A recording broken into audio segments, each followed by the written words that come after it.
First, Ulrika Jonsson has been speaking out about the devastating effect forgetfulness had on her during the menopause, leaving her fearing that she had dementia.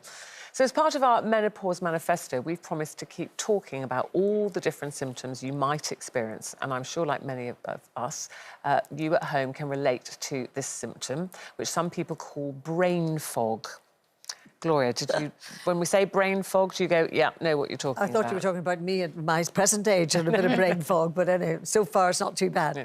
Yeah. It's funny, I was lucky, I sailed through the menopause because I did it with natural treatments and under the guidance of a doctor, so I was just lucky. But I do understand how serious a subject it is for many, many, many people, and it's great that we're touching on that. But at the time, although I didn't have the hot flushes and everything, I think I did have a bit of brain fog, particularly on live television or live radio, which is not the best place to have it. But one occasion, always to this day, makes me laugh because I was at the London Palladium, it was the Royal Variety, and I was working for Radio 2 at the time, a 2-hour documentary, and I'm doing the whole business. Well, here I am at the London Palladium and on the stage, and I'm doing this, and Janet Street Porter's here, and I interviewed everything that moved. The Bee Gees, who were top of the bill, didn't arrive in until about 5 o'clock from the States. And they were in the green room, and you know that anybody from America brings about 14 people with them. The press officer, the this, the that, you know. And so I'm there, and you have what I call the human aerial. So you've got a man with the aerial and the microphone and everything. And so I started the interview, well, here I am, you know, and the Bee Gees have just got in, the whole atmosphere. And it went right down the line of the Bee Gees till the end. It went, and Barry. And he went, "You don't know my name?" I went, "Of course I know your name. It's ridiculous. I mean, of course I do."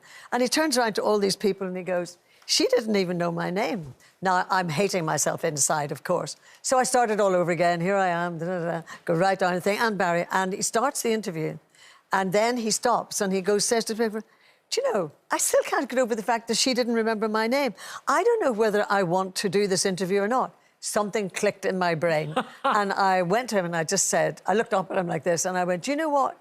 Big performers like you, just in from the States, shouldn't make smaller performers like me feel awful and feel worse. I don't want to do the interview." And I said to the human aerial, "We're going." Well done. And Philip Schofield was standing at the door and he was going, "Yay!"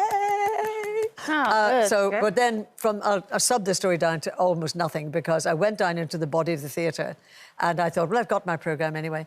And he sent his wife down to ask me would I do it. And I said to him, "Do you know what? If he came down himself, I might..." He did a bit more.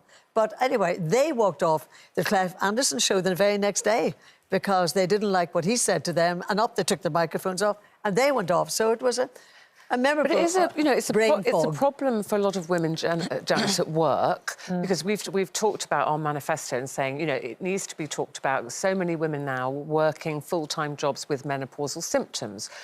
The question is, what do we want employers to do? Could you imagine being in a meeting, or have you ever been in a high-powered meeting, the newspapers you were running and things, and thought, I need to leave? Do you say why or not? I know I was in a board meeting once and I had a really, really heavy period, and I'm sitting in round this boardroom table with all these men in, you know, suits and ties and the usual thing, and I suddenly I've got to leave the room for a minute, and I couldn't say it because I think I've looked back on that moment and I dashed out of the room thinking, they wonder what's happened to me and why I'm clutching my stomach and rushing from the room.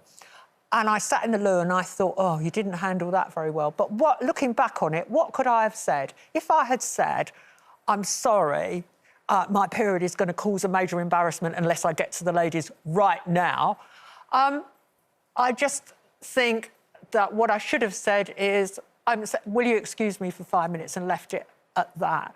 The thing is that if you open up slightly too much, they might feel, you know, you are somebody to be pitied or someone to... You lose your position. Well, I think... Or not capable, maybe, of doing the job. A lot of women worry about, Colleen, don't they? Like, will that put me in a position of weakness? Do people... Yeah, will you look vulnerable when you don't want to? Because you've clawed your way up to that job, and women watching will identify with this. You've worked incredibly unsociable hours. You've put up with all sorts of rubbish, and you've got up to that point in management where you've clawed your way up the greasy pyramid of power, and then to say you've got a heavy period is almost like saying, you know, make special allowances for me. But then if we never say it... But I think the generation after us, so Kira's generation and Jack's generation and all that, are much more open about what they talk about. They're never embarrassed to talk about periods or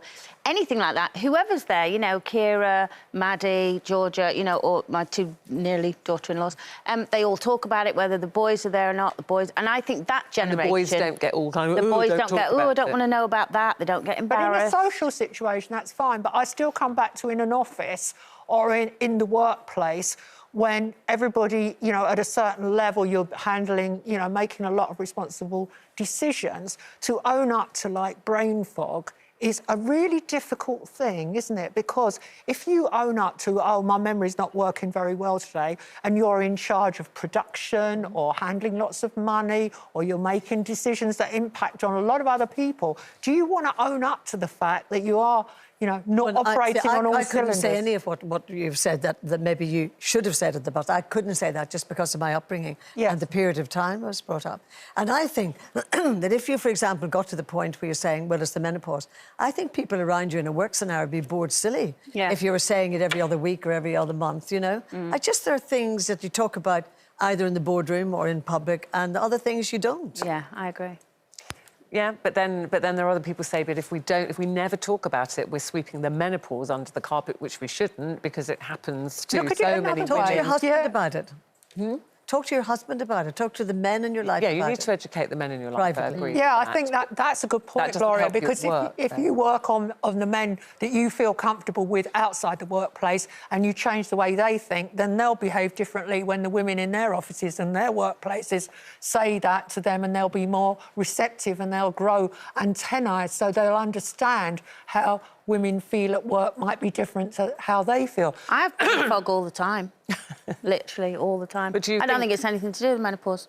I think I've just got brain fog. Just got brain fog? Yeah, I completely zone out when I'm on here, and then I forget what we're talking about. But there are all sorts of tricks you can do to keep your memory anyway. I mean, I play Scrabble against the computer, and I have to limit myself to do it because I've become so, you know, obsessed with it. But I do play Scrabble, and I do reconstruct what I did last week. I try to remember everything, because it's just, you've got to keep your mind kind of up and running. It's a bit like... Yes, I can't remember where you left again, I mean, you know, that's the aim of our Menopause Manifesto, is that we are talking about it, and we hope that that helps you talk about it, whether it's to your friends or girlfriends. But as Janet said, you know, maybe we need to educate the men in our lives, fathers, sons, brothers, and that will filter through to the workplace. Let us know what you think. We'd love to hear from you.